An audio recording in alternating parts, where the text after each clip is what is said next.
Hello. I'm going to try to make a video. I'm going to talk about the collaboratory. Now this is what the Sociology department of ASU is calling their rooms, their section of the Westward Ho lobby that they've turned into offices. They've also took our counter room, turned it into a big room where they can have parties and watch movies. And anyway, and then they the reason they're doing this is they're going to work with the residents. And now this subsidized housing complex offers housing to aging, young people that are disabled, older ones, and even the chronically mentally ill. And there's quite a lot of chronically mentally ill people here, not always designated. So this is turning into a huge challenge. And I myself got my government disability on the grounds of chronic mental illness because I couldn't get it on anything else. I had chronic fatigue, but they couldn't diagnose that, so they said, well, would you go to a psychiatrist? I said, oh, sure, I'll tell them my history. They'll sure qualify me. And sure enough, they did. And when I was 58, I couldn't work anymore. My chronic fatigue was too bad. But I had been in psych wards, so.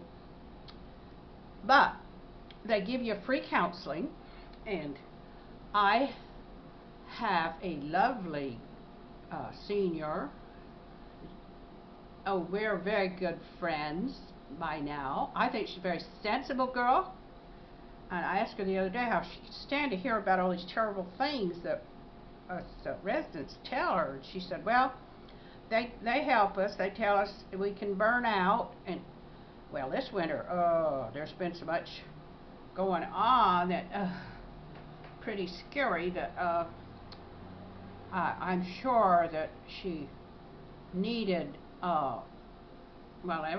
we all needed counseling, even the counselors, because we've had about 3 factions in here fighting tooth and nail for control of the tenants organization.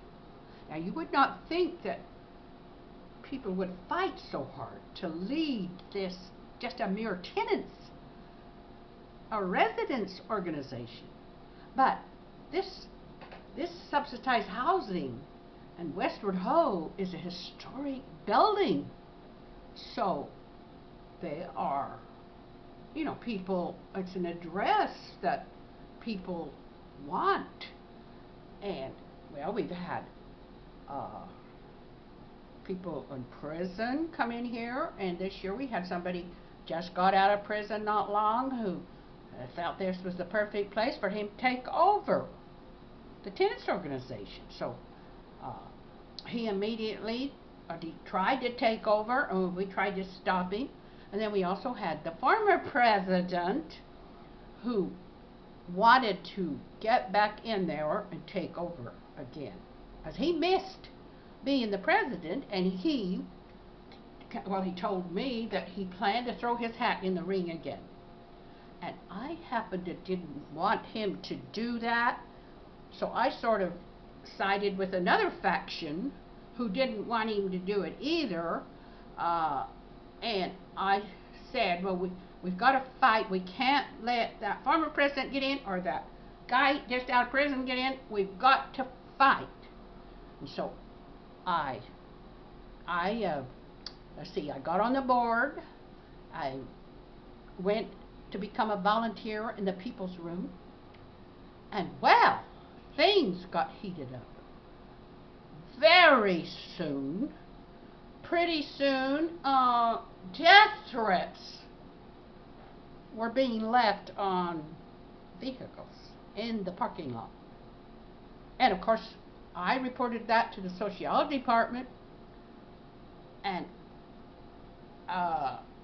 well, then we reported it to the manager, and we tried to figure out, well, who would do such a thing? Who in the world would put would want to threaten death to people who wouldn't let them be, I naturally suspected one of the other, either the former drug lord or the former president. And so I'd have to go in every week and tell them about the latest death threat. And finally another guy started getting death threats pushed under his door.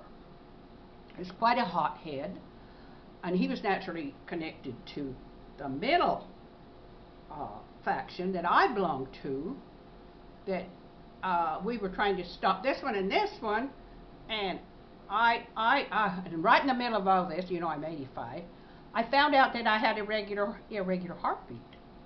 So I said, oh my, and I had to wear a heart monitor all through all this going on, and they had to find out whether, you know, if it was really bad. And so I thought, oh, I can't let this kill me. So I kind of give up the idea of becoming president myself, even though I've been here 18 years. I went over and told the former president of the WRAI, you've been president 9 years since you've been here. He wouldn't let anybody else be the president because he and his partner formed that particular tenants organization. So I told him, look, how about letting me be president? And he said, well, he didn't like that idea at all. He did not want me to be president 1 year, and I've been here 18 years. So I told him, I said, listen, you just go on and on and on. You can't shut up. And I said, that's what people complain, and they can't hear you. You're on dialysis. You've been on dialysis for years. You don't have the strength to be president. Besides that, you're boring. Oh, dear. Oh, it's a wonder. Oh. Well, anyway, I give you some idea. And I'm going to stop this video right now where I get in big trouble. And somebody, I think my heart is getting better. They got me on medicine. Who knows?